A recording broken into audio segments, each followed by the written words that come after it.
திருமந்திரத்தில் என்னை போன்ற ஒரு எளிய சிவனடியான் ஒரு பதிகத்தை என்னால் பின்பற்ற முடிகிறது. இங்கே இருக்கக்கூடிய நிறைய மனிதர்கள், என்னை விட அதிக மனிதர்கள் வாழ்க்கையிலே மேம்பட்டிருக்கின்றார்கள். தினமும் கூட இறைவனையே தன்னுடைய வாழ்க்கையிலே ஒரு பெரிய அங்கமாக வைத்து தன்னுடைய வாழ்க்கையை வாழ்ந்து கொண்டிருக்கின்றார்.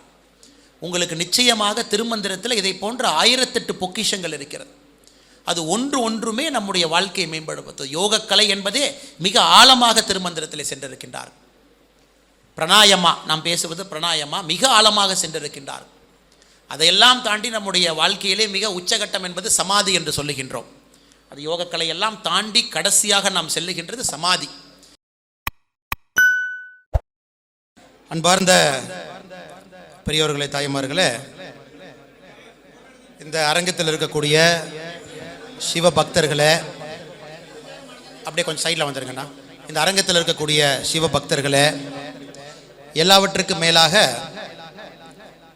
1000 ஆண்டுகளாக இருந்த ஒரு அற்புதமான திருமந்திர நூலை, அதற்கு விளக்குரை எழுதி அனைத்து மனிதர்களும் கூட அதை புரிந்து கொண்டு திருமந்திரத்தில் இருக்கக்கூடிய அற்புதமான கருத்துக்களை நம்முடைய வாழ்க்கையிலே இன்றியமையாத விஷயங்களாக மாற்ற வேண்டும் என்பதற்காக இந்த புத்தகத்தை எழுதிவிட்டு நமக்காக தினமும் கூட அருளாசி கொடுத்து கொண்டிருக்கக்கூடிய தவத்திரு அன்னை சகுந்தலா அவர்களே, மேடையின் மீது இருக்கக்கூடிய ராஜகோகில் அறக்கட்டளையினுடைய அனைத்து தலைவர்களே, குறிப்பாக அதனுடைய தலைவர் அட்வொகேட் எஸ் ராஜகோபால் அண்ணன் அவர்களே, இணை இணைக்கினராக இருக்கக்கூடிய பா அனுஷியா செல்வி அவர்களே, மேடையின் மீது இருக்கக்கூடிய பாரதிய ஜனதா கட்சியினுடைய மாவட்ட தலைவர் அண்ணன் தர்மராஜன் அவர்களே, வாழுகின்ற காந்தியாக இருந்து நாகர்கோவில் மக்களுக்கு நல்ல ஒரு மக்கள் பிரதிநிதியாக இருந்து மக்களுடைய குறையை தீர்த்து கொண்டிருக்கக்கூடிய பாரதிய ஜனதா கட்சியினுடைய வாழுகின்ற காந்தி ஐயா எம்ஆர் காந்தி அவர்களே, இந்த நிகழ்வில் பங்கேற்றிருக்கக்கூடிய பாரதிய ஜனதா கட்சியினுடைய தலைவர்களே, தொண்டர்களே, பொதுமக்களே, பாரத பிரதமர் நரேந்திர மோடி ஐயா அவருடைய வாழ்க்கையை பற்றி கட்டுரையாக எழுதி பரிசு பெற்று இங்கே அமர்ந்திருக்கக்கூடிய மாணவ செல்வங்களே, மிக முக்கியமாக ராஜகோகில அறக்கட்டளையினுடைய உறுப்பினர்களாக இருக்கக்கூடிய பெரியோர்களே, தாய்மார்களே, திருமந்திரம் நூல் அதை தொடுவதற்கே ஒரு பாக்கியம் வேண்டும். அந்த நூலை படிப்பதற்கு இன்னும் ஒரு பாக்கியம் வேண்டும். காரணம், இது அனைத்தும் மனிதர்களால் எழுதப்பட்டவை கிடையாது. ஒரு மனிதன் எழுதும் பொழுது தன்னுடைய புற உறுப்புக்கள் மூலமாக உலகத்தை புரிந்து கொண்டு உலகத்தை அர்த்தத்தை தனக்குத்தானே கற்பித்து கொண்டு புத்தகங்கள் எழுதுவார்கள். அதை நாவல் என்று சொல்லுவோம். நல்ல புத்தகங்களாக இருந்தால் நாவல், சரித்திர நாவல் என்று சொல்லுவோம். அதை விட சிறந்த படைப்புகளாக இருந்தால் தலைமுறையை தாண்டி அந்த படைப்புகள் நிற்கும். ஒரு சாதாரண மனிதன் எழுதக்கூடிய, அதுவும் ஒரு மேன்மை பெற்ற மனிதன் எழுதக்கூடிய புத்தகங்களுக்கு இருக்கக்கூடிய மதிப்பு. ஆனால் திருமந்திரம் நூல் என்பது ஒரு சாதாரண மனிதர் எழுதிய நூல் கிடையாது. இது ஒரு சித்த புருஷர் எழுதிய நூல், திருமூலர் ஐயா எழுதிய நூல், 63 நாயன்மார்களிலே ஒரு மிக முக்கிய நாயன்மாராக இருந்தக்கூடிய மனிதர் எழுதிய நூல். அனைத்து நாயன்மார்களும் கூட ஒரு சித்த அருள் பெற்றிருக்கக்கூடிய ஒரு மேன்மை பெற்ற ஆன்மா எழுதிய நூல் என்று அனைவராலும் ஏற்றுக்கொண்டிருக்கக்கூடிய நூல் திருமந்திரம். திருமந்திரம் என்பது சாதாரண மனிதர்கள், வாழ்க்கையை வாழக்கூடிய மனிதர்கள், வாழ்க்கையினுடைய அர்த்தத்தை புரிந்து கொள்ளாமல் வாழக்கூடிய மனிதர்களுக்கு திருமந்திரத்தில் இருக்கக்கூடிய செய்தி என்பது பெரும் செய்தியாக இருக்கும். அது படிக்கும் பொழுது நமக்கு புரியாமல் கூட இருக்கும். காரணம், சிவத்திலிருந்து ஆரம்பித்து வாழ்க்கையை முழுமையாக யோகத்திலிருந்து அனைத்தையும் கூட மேன்மையாக விளக்கக்கூடிய ஒரு நூல். அதனால்தான் சொல்லுவார்கள், ஒரு முக்தி நிலையை அடைய முற்படுபவர்களுக்கு மட்டும்தான் இந்த நூலினுடைய உட்பொருள் புரியும் என்று சொல்லுவார்கள். ஆனால் நம்முடைய வாழ்க்கை, நம்முடைய காலச்சக்கரத்திலே நாம் வாழ்கின்ற முறையில் நம் எத்தனை மனிதர்களுக்கு அந்த நுட்பமான உட்பொருளை தெரிந்து கொள்ளும் அளவுக்கு நம்முடைய வாழ்க்கை பாக்கியமான வாழ்க்கையாக மாட்டியிருக்கின்றோம் என்பது ஒரு கேள்விதான். இந்த நுட்பமான உட்பொருள் என்பது நாம் சம்பாதித்து வைத்திருக்கக்கூடிய சொத்து மூலமாக, நாம் படித்திருக்கக்கூடிய கல்வி மூலமாக, வாழ்க்கையில் நமக்கு இருக்கக்கூடிய அந்தஸ்து மூலமாக கிடைக்காது. அது நம் அனைவருக்குமே தெரியும். எந்த ஒரு மனிதன் தன்னுடைய வாழ்க்கையை மிக கூர்மையாக கவனித்து வாழ்க்கையை நன்றாக உணர்ந்து கொண்டு அந்த உட்பொருளை நோக்கி வாழ்க்கையை வாழ ஆரம்பிக்கின்றார்களோ அந்த மனிதனுக்கு திருமந்திரத்தை பற்றி தெரியும் என்று சொல்லுவார். அதனால்தான் திருமந்திரத்திற்கு ஒரு விளக்க உரை தேவைப்படுகிறது. மிக முக்கியமாக எந்த ஒரு மந்திரத்திற்கு, எந்த ஒரு பெரும் புத்தகத்திற்கு விளக்க உரை தேவையோ, திருவாசகத்திற்கும் திருமந்திரத்திற்கும் விளக்க உரை நிச்சயமாக மனித குலத்திற்கு தேவைப்படுகிறது. அதை நம்முடைய தவத்திரு அன்னை சகுந்தலா அவர்களைப் போல மனிதர்கள், வாழ்க்கையினுடைய நுட்பத்தை அறிந்து கொண்டவர்கள் அதை எளிமையாக்கி நம்மை போன்ற சாதாரண மனிதர்களும் அதை புரிந்து கொண்டு அதன் மூலமாக நம்முடைய வாழ்க்கையை மேம்படுத்துவதற்காக இதை போன்ற நிகழ்வுகள், நிகழ்ச்சிகள், இதை போன்ற விளக்கு உரை புத்தகங்கள் நமக்கு தேவைப்படுகிறது.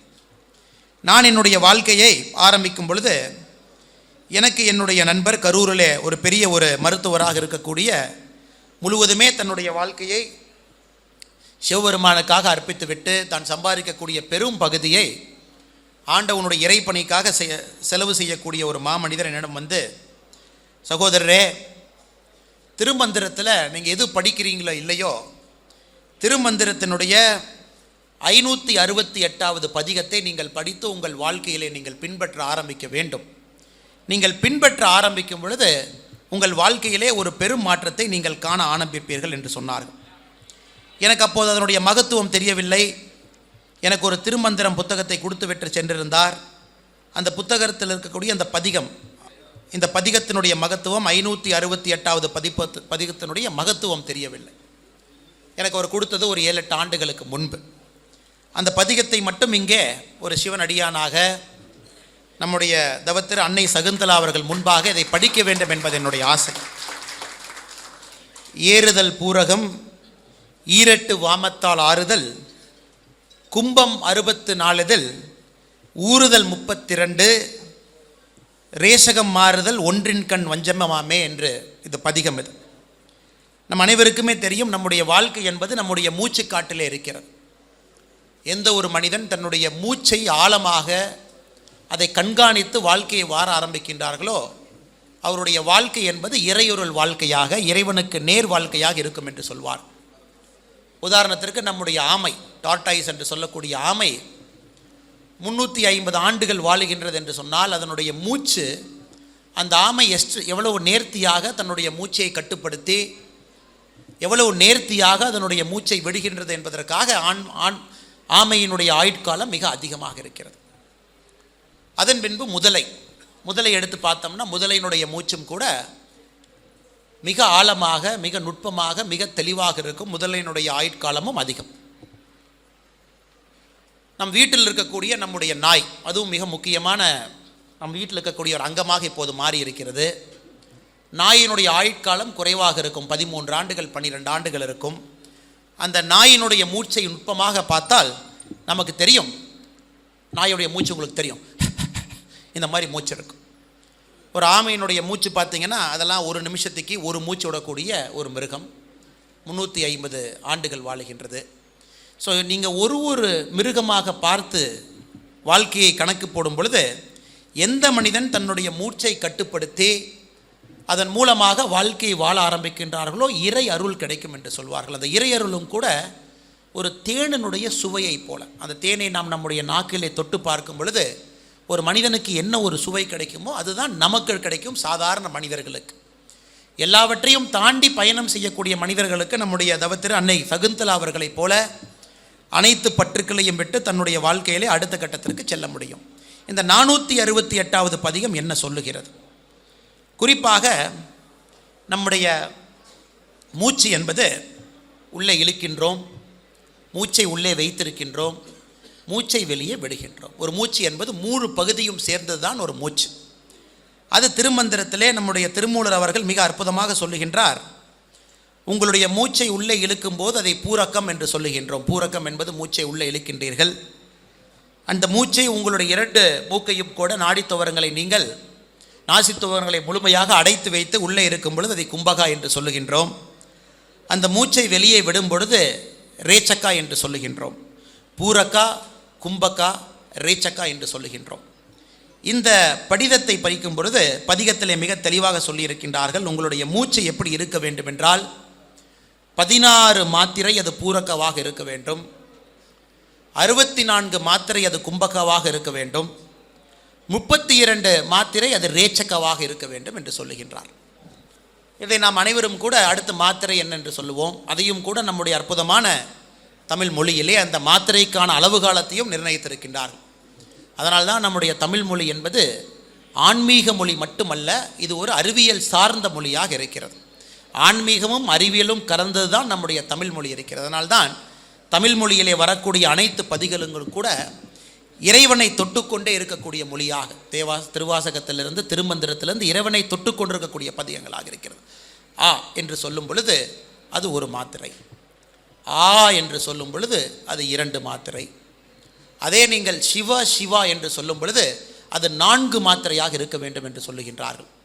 அதே போல் உங்களுடைய மூச்சை உள்ளே இழுக்கும் பொழுது அது 16 மாத்திரை அளவுக்கு, 16 முறை தமிழிலே ஆ என்று சொல்லும் அளவுக்கு உங்களுடைய மூச்சு உள்ளே இருக்க வேண்டும். 64 முறை ஆ என்று சொல்லும் அளவுக்கு 64 மாத்திரை அளவில் மூச்சு உள்ளே இருக்க வேண்டும். 32 மாத்திரை சொல்லும் அளவுக்கு மூச்சு வெளியே வர வேண்டும் என்று சொல்லுகின்றார்கள். 16, 64, 32. இதை செய்ய முடியாதவர்கள் வேறு வேறு காலகட்டத்தில் நம்முடைய யோக பயிற்சியில் இதற்கான வேறு வேறு அளவுகோலை வைத்திருக்கின்றோம். 4, 16, 8 என்று செய்கின்றோம், அல்லது 16, 64, 32 என்று செய்கின்றோம். அந்த மாமனிதர் எனக்கு சொன்னது, இந்த திருமந்திரத்தில் இருக்கக்கூடிய இந்த ஒரு விஷயத்தை மட்டும் நீங்கள் செய்ய ஆரம்பியுங்கள். மிச்ச பதியங்கள் அனைத்தும் உங்களுடைய வாழ்க்கை மேம்படும் பொழுது உங்களுக்கு புரிய ஆரம்பிக்கும் பொழுது இறைவனை நோக்கி நீங்கள் அருகாமையில் செல்வீர்கள். இதை செய்ய ஆரம்பிங்க. அதை தவறாமல் என்னுடைய வாழ்க்கையில் செய்ய ஆரம்பித்திருக்கின்றேன். கிடைக்கின்ற நேரத்தில் ஒரு மூச்சு பயிற்சியாக பூரக்கா, கும்பக்கா, ரேச்சக்கா இதை செய்யும் பொழுது உங்களுக்கே தெரியும், உங்களை அறியாமல் உங்களுடைய மனது சமநிலைமையோடு இருக்கும். வெற்றி, தோல்வி, புகழ், மக்கள் உங்களை திட்டுவதாக இருக்கட்டும், வீட்டில் இருக்கக்கூடிய பிரச்சனைகளாக இருக்கட்டும், அனைத்தையும் கூட திடமாக சமநிலையோடு அணுகக்கூடிய வாய்ப்பு நம்முடைய திருமந்திரத்தில் இருக்கிறது. திருமந்திரத்தில் என்னை போன்ற ஒரு எளிய சிவனடியான் ஒரு பதிகத்தை என்னால் பின்பற்ற முடிகிறது. இங்கே இருக்கக்கூடிய நிறைய மனிதர்கள், என்னை விட அதிக மனிதர்கள் வாழ்க்கையிலே மேம்பட்டிருக்கின்றார்கள். தினமும் கூட இறைவனையே தன்னுடைய வாழ்க்கையிலே ஒரு பெரிய அங்கமாக வைத்து தன்னுடைய வாழ்க்கையை வாழ்ந்து கொண்டிருக்கின்றார். உங்களுக்கு நிச்சயமாக திருமந்திரத்தில் இதை போன்ற 1008 பொக்கிஷங்கள் இருக்கிறது. அது ஒன்றுமே நம்முடைய வாழ்க்கையை மேம்படுத்தும். யோகக்கலை என்பதே மிக ஆழமாக திருமந்திரத்தில் சென்றிருக்கின்றார். பிராணாயமா, நாம் பேசுவது பிராணாயமா, மிக ஆழமாக சென்றிருக்கின்றார். அதையெல்லாம் தாண்டி நம்முடைய வாழ்க்கையிலே மிக உச்சகட்டம் என்பது சமாதி என்று சொல்லுகின்றோம். அது யோகக்கலை எல்லாம் தாண்டி கடைசியாக நாம் செல்லுகின்றது சமாதி. அதனால்தான் நம்முடைய முன்னோர்கள் ஒரு காலகட்டத்தில் தான் எப்போது இறக்கப் போகின்றேன் என்றும் கூட சொல்லும் அளவுக்கு நம்முடைய முன்னோர்கள் வாழ்ந்தார்கள். இந்த திதியில், இந்த நாளில், இந்த டைமில் நான் என்னுடைய உடலை விட்டு பிரிந்து சென்றிருக்கும். அதனால் உற்றார்கள், உறவினர்கள் வீட்டுக்கு வந்து என்னையை பார்த்துட்டு போங்கன்னு ஒரு 100 ஆண்டுகளுக்கு முன்பு சாதாரணமாக சொல்லுவார்கள். சாதாரணமாக நம்முடைய பெரியோர்கள்லாம் அவங்களுடைய வீட்டுக்கு போய் கரெக்டாக அந்த நேரத்தில் அவர்கள் இறை சமாதி இறங்குவார்கள் அல்லது உயிர் பிரியும். அந்த அளவுக்கு நம்முடைய தமிழ் இலக்கியத்தில், குறிப்பாக நம்முடைய தமிழ் நூட்களில், குறிப்பாக நம்முடைய ஆண்டோர்கள், சான்றோர்கள், குறிப்பாக நம்முடைய சித்த புருஷர்கள் நமக்கு வாழ்க்கையை விலக்கிவிட்டு சென்றிருக்கின்றார்கள். ஆனால் இன்றைக்கி நாம் ஒரு விஷயத்துக்குமே விஞ்ஞானத்தினுடைய துணையை தேடுகின்றோம். இத்தனை ஆண்டுகள் கழித்து இதற்கெல்லாம் ஒரு நாள் குறியீடு சொல்ல முடியாத புத்தகம் இது. நாள் குறியீடு கிடையாது. மிச்ச மதத்திற்கெல்லாம் ஒரு நேரம் சொல்லலாம். இயேசு கிறிஸ்தவர்கள் பிறந்த நாளிலிருந்து நம்முடைய நூற்றாண்டை கிமு கிபி என்று சொல்லுகின்றோம். ஸோ இயேசு கிறிஸ்தவர்கள் பிறந்து இன்றைக்கி 2022 ஆண்டுகள் ஆகியிருக்கிறது. அதனால் நம்மால் ஒரு வரையறுத்து சொல்ல முடியும். அதே போல் இஸ்லாமிய மதத்திலே ப்ராஃபெட் முகமது அவர்கள் 7ஆம் நூற்றாண்டிலே பிறந்தார்கள். அதன் பின்பு இந்த 13 நூற்றாண்டுகள் நாம் அந்த இஸ்லாமிய மதத்தை பின்னோக்கி பார்க்க முடியும், எப்படி மதம் வளர்ந்து வந்திருக்கிறது என்று. ஆனால் இந்து மதம் என்கின்ற வார்த்தையே தவறான ஒரு வார்த்தை. காரணம், பிறப்பு இருந்தால் மட்டும்தான் அதற்கு மதம் என்று சொல்லுவோம், கோட்பாடுகள் இருந்தால் மட்டும்தான் மதம் என்று சொல்லுவோம். இப்படித்தான் ஆண்டவனை பார்க்க வேண்டும் என்று சொன்னால்தான் அதை மதம் என்று சொல்லுவோம். மதம் என்று சொன்னாலே அதற்கு கட்டுப்பாடு இருக்கிறது. நம்மை கட்டி போட்டு இருக்கின்றார்கள். இப்படித்தான் வாழ்க்கையை வாழ வேண்டும் என்று சொல்லிக் கொடுப்பது ஒரு மதம்.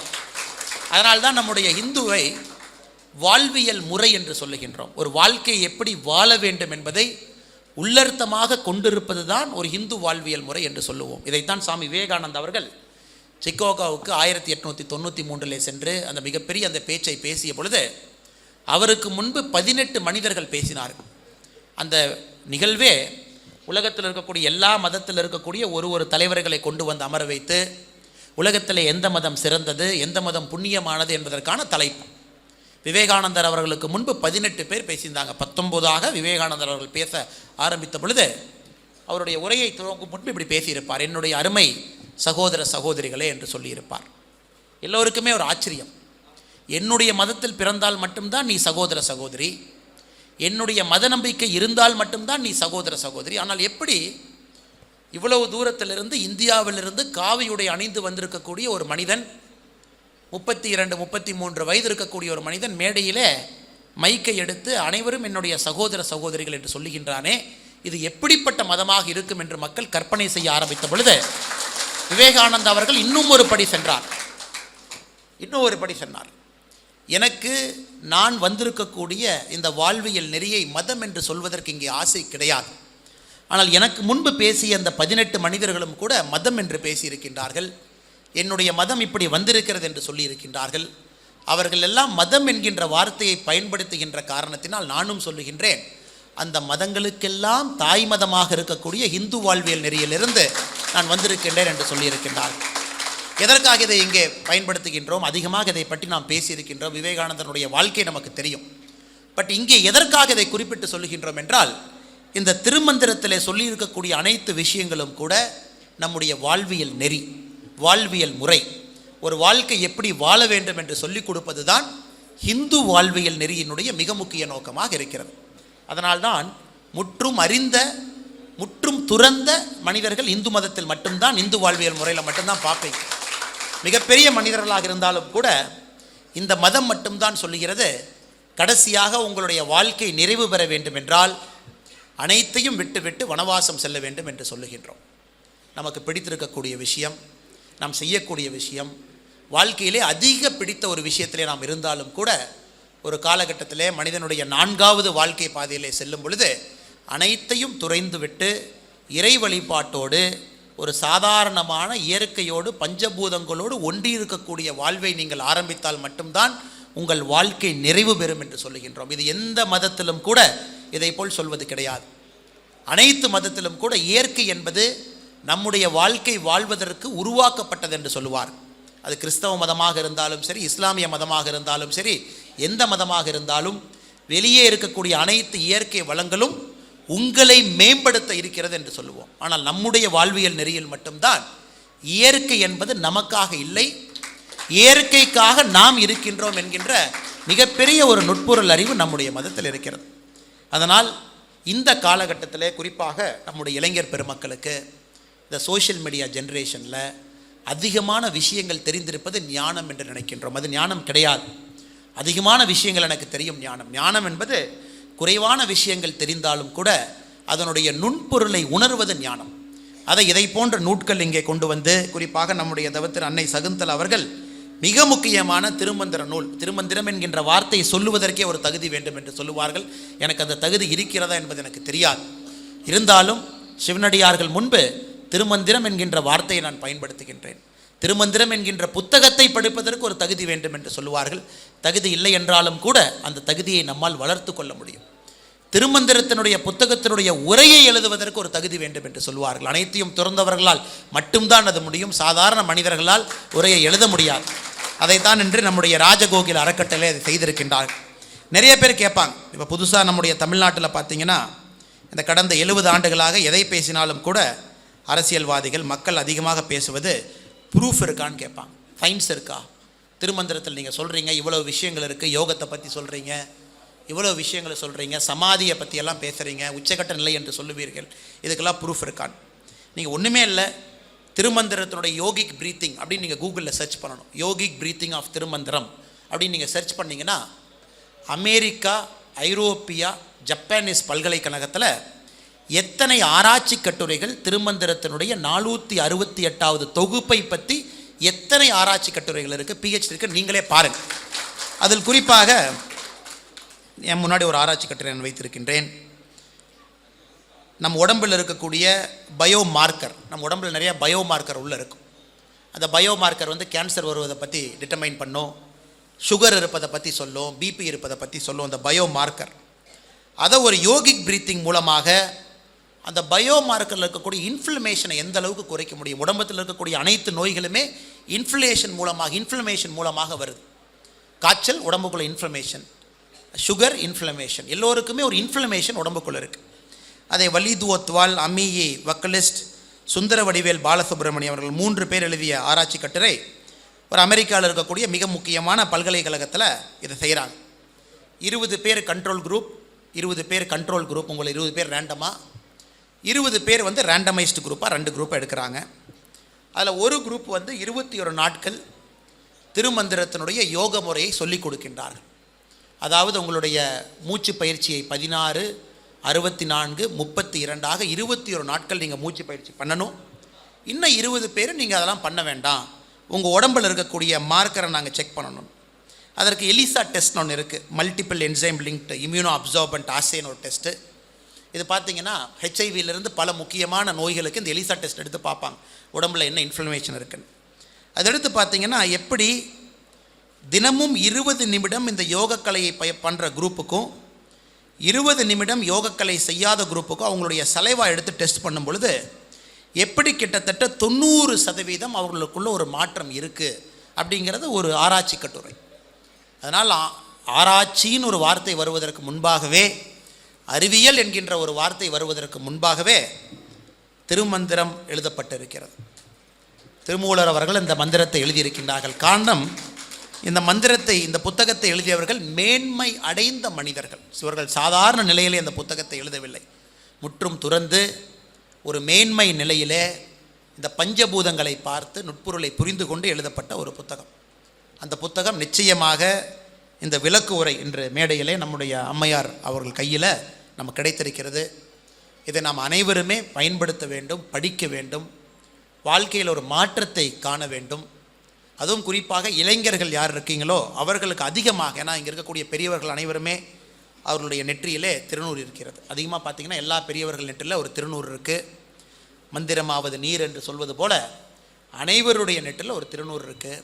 அனைவருமே எங்கள் சிவனடியார்களாக தான் இருக்கின்றார்கள்.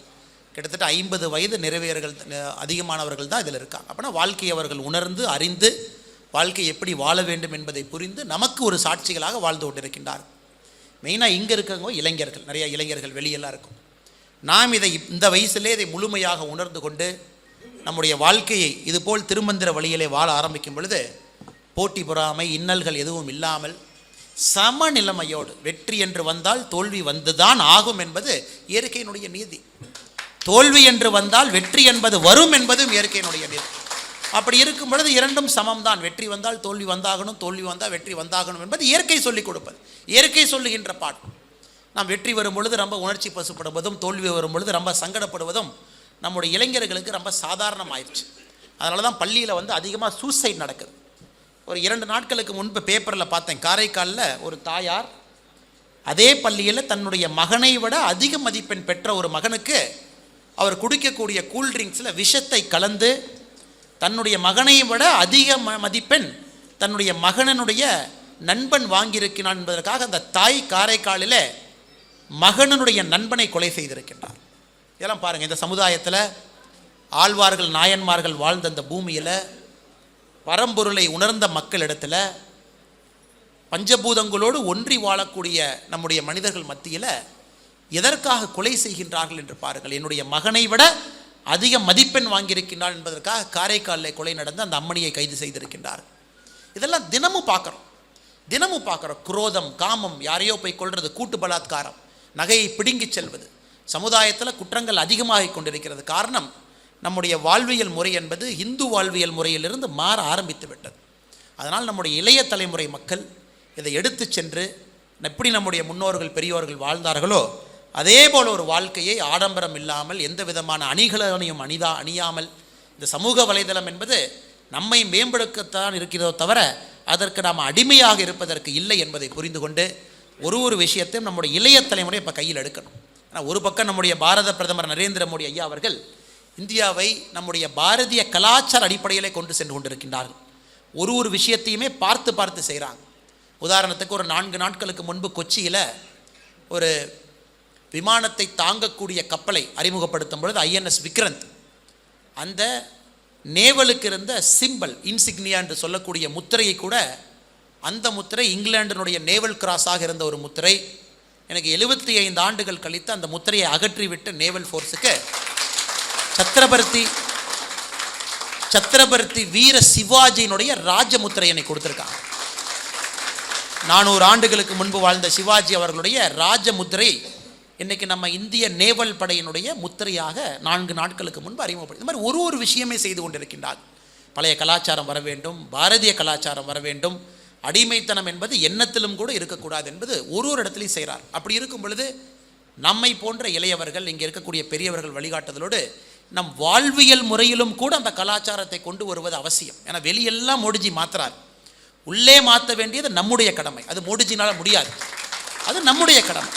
அதை போன்ற அற்புதமான பொக்கிஷங்கள் திருவாசகத்திலே, திருமந்திரத்திலே, அனைத்து அற்புதமான நம்முடைய தமிழ் இலக்கியம் சார்ந்த, அறிவியல் சார்ந்த, ஆன்மீகம் சார்ந்த அற்புதமான புத்தகத்தில் இருக்கிறது. எனக்கு ஒரு பெரிய ஒரு பாக்கியம், இங்கே வந்து திருமந்திரத்தை என்னுடைய கையிலே தொட்டு அம்மா அவர்கள் கொடுத்த விளக்குரையை, அந்த புத்தகத்தை ஏற்றுக்கொண்டு இன்னொரு மனிதனுக்கு கொடுப்பது என்னுடைய பாக்கியமாக நினைக்கின்றேன். அதனால் நம்முடைய வாழ்க்கையில் இதை முழுமையாக உணர்ந்து கொண்டு நாம் செயல்படுவோம் என்று சொல்லி இங்கே வந்திருக்கக்கூடிய அனைத்து சிவனடியார்களுடைய பாதங்களை தொட்டு வணங்கி சிவ சிவா என்று சொல்லி எப்பொழுதும் கூட இறை துணை உங்களோடு இருக்கட்டும். உங்களுடைய ஆசீர்வாதங்களும் வாழ்த்துக்களும் என்னை போன்ற மனிதர்களுக்கும், இங்கே இருக்கக்கூடிய இளைய தலைமுறை சகோதர சகோதரிகளுக்கும் இருக்கட்டும் என்று உங்களுடைய அன்பை வேண்டும் என்று சொல்லி வாய்ப்பு கொடுத்த இந்த அற்புதமான ராஜகோகில அறக்கட்டளை சகோதரர்களுக்கும் என்னுடைய நன்றி கலந்த வணக்கத்தை தெரிவித்துக் கொள்கின்றேன். நன்றி, வணக்கம். பாரத் மாதா கி ஜெய்.